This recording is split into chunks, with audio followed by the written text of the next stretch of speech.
Israeli Prime Minister Benjamin Netanyahu is expected at the White House today to discuss a possible Gaza ceasefire deal with President Trump. Madeline Rivera joins us live from Washington with the very latest. Maddie. Good morning, Ashley and Carly. This is Prime Minister Benjamin Netanyahu's third visit to the White House since President Trump began his second term. It comes in the wake of the U.S. strikes against Iran's nuclear facilities, which Netanyahu says has created new opportunities in the Middle East. Netanyahu saying, I believe, that the conversation with President Trump can definitely help advance that result, which we are all hoping for. One of those goals is the release of the hostages, 20 of whom he says are alive, 30 of whom are dead. Last week, Hamas said it had a positive response to the latest ceasefire proposal. President Trump says he's hopeful a deal will be reached within the coming days. I think there's a good chance we have a deal with Hamas during the coming week, pertaining to quite a few of the hostages. Yeah. You know, we've gotten a lot of the hostages out, but pertaining to the remaining hostages, quite a few of them will be coming out. We think we'll have that done this week. The Associated Press has obtained details of the latest ceasefire proposal. It reportedly calls for a 60-day ceasefire, during which Hamas would hand over 10 living and 18 dead hostages.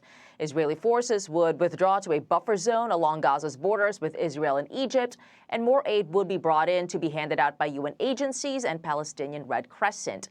Notably, the proposal does not guarantee a permanent end to the war, something Hamas has demanded, but talks for a permanent ceasefire would take place during that 60-day period. Carly and Ashley. Okay, Maddie, thank you so much. We're going to bring in former Deputy and National Security Advisor, as well as the Heritage Foundation VP of National Security, Victoria Coates. Victoria, thanks for coming on with us this morning to talk about this. You know, I think the part that makes everyone the most nervous about any type of deal with Hamas is they say they have, quote, reservations about this truce that was proposed, that 60-day ceasefire. What are your thoughts on this? And at the same time, how much does others joining the Abraham Accords help this? Well, good morning, Ashley, and prayers up for our brothers and sisters in Kirk County, Texas, of course, as even while we're dealing with these international issues. I think for the ceasefire issue, I mean, the key to this is to get the remaining hostages out. I mean, the fact that we still have 20 living hostages, 600 plus days into this crisis is, I mean, it's unconscionable. And so I think the president rightly has been raising this issue, pushing for their release. He's gotten so many of them out. We've got to get the rest of them out. And then we can talk about what's next for Gaza. But that's really got to be the bottom line here. And I think that's the key purpose of the prime minister's visit. Yeah, obviously human life, I would assume, supersedes everything when it comes to this. You know, how big of a role does President Trump play in this? Obviously, he's had a big hand in this, and he's made several comments. He's tried to get deal after deal done, and he has stayed right in the middle of it. Do you think Hamas and this terror organization, they're going to listen to anything he has to say?